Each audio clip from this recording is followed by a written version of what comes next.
बिस्मिल्लाहिर्रहमानिर्रहीम। अभी तक इंजीनियरिंग और मेडिकल के जितने भी टेस्ट हुए हैं उन सब के एमसीक्यूज़ चैप्टर वाइज डिस्कस करेंगे और एमसीक्यूज़ को सॉल्व करने की जो शॉर्टकट ट्रिक्स हैं उसको भी डिस्कस करेंगे। तो आज हम मोशन चैप्टर के हवाले से जो मुख्तलिफ ग्राफ्स हैं उसको डिस्कस करेंगे। ज़्यादातर टेस्टों में यहाँ से एमसीक्यूज़ भी आते हैं। तो slope of velocity time graph हमें एक्सेलरेशन शो करता है और area of velocity time graph जो है वो हमें डिस्प्लेसमेंट देता है। स्लोप बेसिकली टेंजेंट थीटा के बराबर होता है, क्योंकि टेंजेंट थीटा हमारे साथ बराबर होता है परपेंडिकुलर बाई बेस। तो परपेंडिकुलर साइड पे हम वेलोसिटी को लेते हैं और बेस के साइड पे हम टाइम को लेते हैं। तो अगर हम वेलोसिटी को टाइम पे डिवाइड कर ले तो हमारे साथ एक्सेलरेशन आता है। तो इसीलिए slope of velocity time graph जो है वो हमें एक्सेलरेशन देता है। तो यहाँ पर हमारे साथ एक ग्राफ है, अगर इस पे हम सोचें तो यहाँ पर वेलोसिटी हमारे साथ कांस्टेंट है, एक्सेलरेशन हमारे साथ ज़ीरो है और स्लोप भी ज़ीरो है, क्योंकि चेंज इन वेलोसिटी ज़ीरो है। तो इसको भी डिस्कस करते हैं।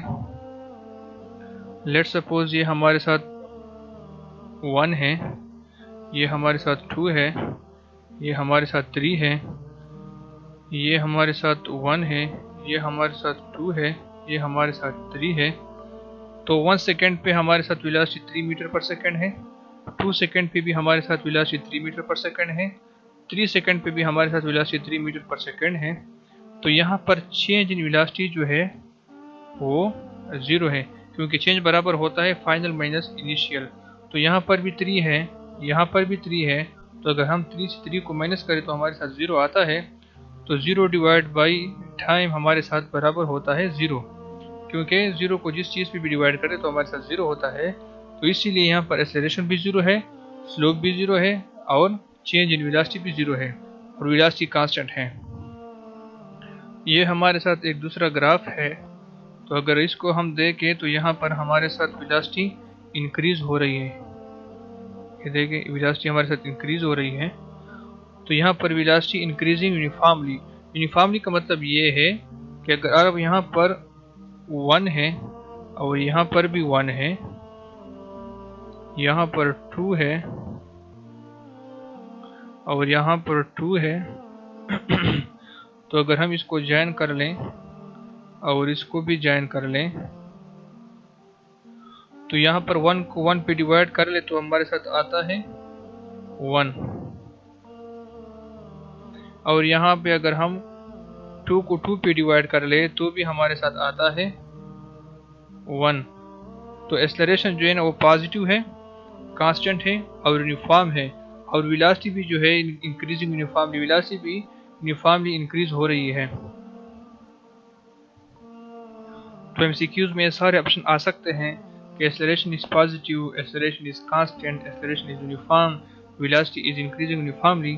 तो ये सारे ऑप्शन करेक्ट हैं। तो ये हमारे साथ एक थर्ड ग्राफ है। इसको अगर हम देखें तो यहाँ पर वेलोसिटी हमारे साथ जो है यूनिफॉर्मली डिक्रीज हो रही है। देखें, यूनिफॉर्मली डिक्रीज हो रही है।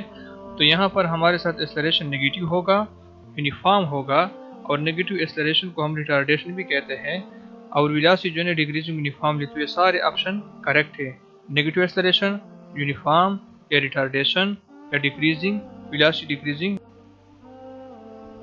तो हमारे साथ ये ग्राफ है। इसको अगर हम देखें, ये कंडीशन होता है कि जब हम किसी बॉल को ऊपर फेंकते हैं तो हाईएस्ट पॉइंट तक वो जाता है और दोबारा वो ज़मीन पे आ जाता है वापस। तो इसके लिए ग्राफ कौन सा ठीक है, डिस्टेंस टाइम ग्राफ वाला। तो देखिए यहाँ पर मैंने शो भी किया है कि जी हमारे साथ ग्राउंड है, ग्राउंड से बॉडी जाती है ऊपर, यहाँ हाईएस्ट पॉइंट तक पहुँच जाती है और दोबारा फिर जो है ना ग्राउंड की तरफ बॉडी आती है। तो यहाँ पर अगर हम ग्राफ को देखें तो ये डिस्टेंस इंक्रीज हो रही है। यहाँ पे अगर हम हाईएस्ट पॉइंट को देखें तो ये थोड़ा सा लीनियर है। लीनियर का मतलब ये है कि फॉर मिली सेकेंड डिस्टेंस जो है वो कांस्टेंट हो जाती है, दोबारा फिर से जो है ना डिस्टेंस इंक्रीज होती है, क्योंकि बॉडी नीचे आती है तो डिस्टेंस को कवर करती है, तो डिस्टेंस इंक्रीज होती है। तो यहाँ पे अगर हम कंडीशन नंबर 1 जो मैंने ग्रीन लाइन से शो की है, ग्राफ नंबर 1 को देखें, यहाँ पर हम आ जाएं, यहाँ पर तो डिस्टेंस इंक्रीज हो रही है।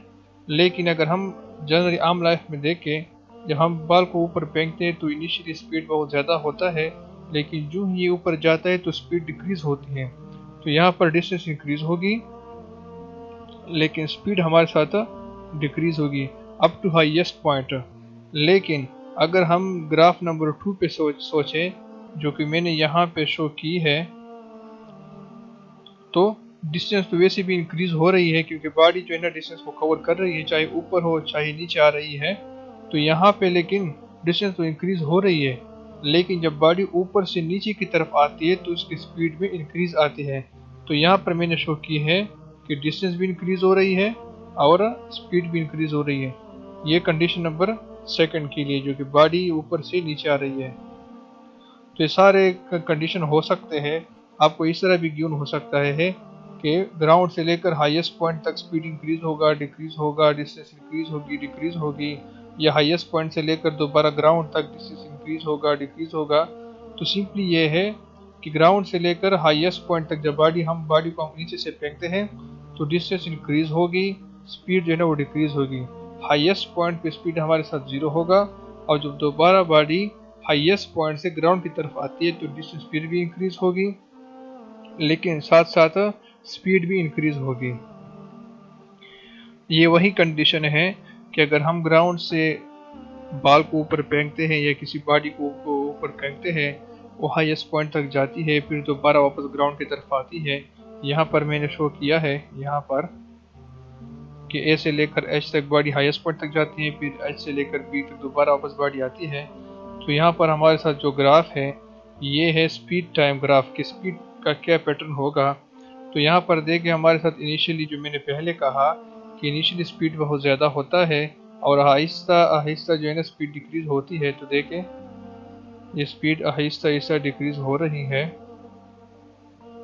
और यहाँ पर हाईएस्ट पॉइंट पे जब बॉडी पहुँच जाती है तो हमारे साथ वेलोसिटी जो है ना स्पीड जो है ना वो 0 हो जाती है।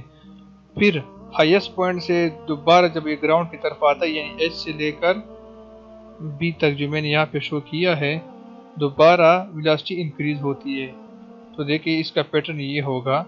तो यहाँ पर मैंने शो किया है कंडीशन नंबर 1 के लिए कि जब बॉडी को हम नीचे से ऊपर फेंकते हैं तो हमारे साथ स्पीड जो है ना वो डिक्रीज होगा यहाँ पर और हाईएस्ट पॉइंट पर हमारे साथ स्पीड 0 होगी। और यहाँ पर मैंने जो मतलब बॉडी हाइट से नीचे की तरफ बॉडी आती है तो यहाँ पर हमारे साथ स्पीड जो है ना वो इंक्रीज होगा। तो यहाँ पर मैंने शो किया है यहाँ पर। तो एमसीक्यूज में ये आ सकता है कि जब हम बॉडी को नीचे से ऊपर फेंकते हैं तो स्पीड पर क्या असर होगा, स्पीड डिक्रीज होगी, हाईएस्ट पॉइंट पे हमारे साथ स्पीड 0 होगी और जब बॉडी हाईएस्ट पॉइंट से ग्राउंड की तरफ आती है तो हमारे साथ स्पीड जो है ना वो इंक्रीज होता है। और इन सारे मतलब प्रोसेस का पैटर्न जो है ना वो ग्राफ इस तरह होगा जो कि यहाँ पर मैंने शो किया है।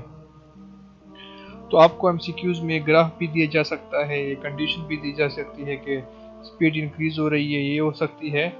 तो आपको सारे चीज़ें ध्यान में रखना चाहिए, ये ग्राफ भी आ सकता है और ये चीज़ें भी आ सकती हैं। बाज़ दफ़ा एमसीक्यूज में इस तरह भी आता है कि जब हम किसी बॉडी को हाईएस्ट पॉइंट से गिराते हैं और वो ग्राउंड से हिट कर जाए और ग्राउंड से दोबारा ऊपर की तरफ बाउंसिंग बैक कर जाए और इस तरह ये प्रोसेस चलता रहता है, तो उसके स्पीड टाइम ग्राफ किस तरह होगा।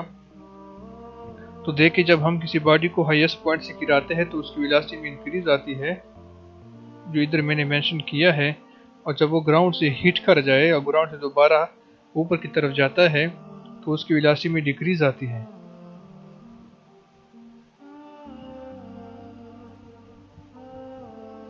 देखें और दोबारा जब वो हाईएस्ट पॉइंट पे पहुंच जाता है, कोई भी हाईएस्ट पॉइंट वो कवर कर लेते हैं और दोबारा हाईएस्ट से ग्राउंड की तरफ फिर आती है तो वेलोसिटी इंक्रीज होती है। तो ये उसका पैटर्न होगा। ये तब होगा जब हम किसी बॉडी को हाईएस्ट पॉइंट से ग्राउंड की तरफ गिराते हैं तो जो ग्राफ है वो नीचे से शुरू होगा इस तरह। और जब हम ग्राउंड से ऊपर की तरफ बॉल को फेंकते हैं तो इनिशियली तो बॉडी की स्पीड बहुत ज़्यादा होती है और आहिस्ता आहिस्ता जो है ना बॉडी की स्पीड मतलब डिक्रीज होती है और हाईएस्ट पॉइंट पे पहुंचकर बॉडी की स्पीड जो है ना वो 0 हो जाता है। तो उसके मतलब पैटर्न क्या होगा, स्पीड टाइम का पैटर्न क्या होगा, तो स्पीड तो डिक्रीज होगी, देखें डिक्रीज हो रही है और हाईएस्ट पॉइंट पे वेलोसिटी या स्पीड बिल्कुल 0 हो जाता है और दोबारा फिर जब वो हाईएस्ट पॉइंट से ग्राउंड की तरफ बॉडी आती है तो उसकी वेलोसिटी में इंक्रीज आता है, देखें। और फिर ग्राउंड से हाईएस्ट पे की तरफ फिर डिक्रीज, और फिर हाइट से फिर ग्राउंड की तरफ फिर इंक्रीज। तो सिंपली ये है कि जब हम ग्राउंड से मतलब ऊपर की तरफ बॉल को फेंकते हैं तो उसका ग्राफ यहाँ से शुरू होगा और फिर इस तरह जाएगा। और अगर हम मतलब हाईएस्ट पॉइंट से ग्राउंड की तरफ बॉल को फेंकते हैं तो उसका ग्राफ नीचे से शुरू होगा, इस तरह होगा। Thank you. तो हमारे साथ ये कंडीशन होती है कि जब हम किसी बॉडी को ब्रेक से अप्लाई कर लेते हैं तो उसकी वेलोसिटी पे क्या असर होगा, तो उसके एक्सेलरेशन पे क्या असर होगी, और उसके मतलब वेलोसिटी का क्या पैटर्न होगा, उसके एक्सेलरेशन का क्या पैटर्न होगा। तो जब किसी बॉडी को हम ब्रेक से अप्लाई करते हैं तो उसकी वेलोसिटी डिक्रीज होती है, तो ये उसकी वेलोसिटी डिक्रीज हो रही है, और उसका जो एक्सेलरेशन है वो नेगेटिवली डिक्रीज होगी। तो उसके एक्सेलरेशन का पैटर्न ये होगा, नेगेटिवली डिक्रीजिंग। तो वेलोसिटी डिक्रीज होगी, एक्सेलरेशन नेगेटिवली डिक्रीज होगी, और वेलोसिटी और एक्सेलरेशन के दरमियान जो थीटा होगा वो 180 होगी, क्योंकि ये दोनों अपोजिट है। ये एक्सेलरेशन है और ये वेलोसिटी है, तो इन दोनों के दरमियान जो एंगल है वो 180 के बराबर है।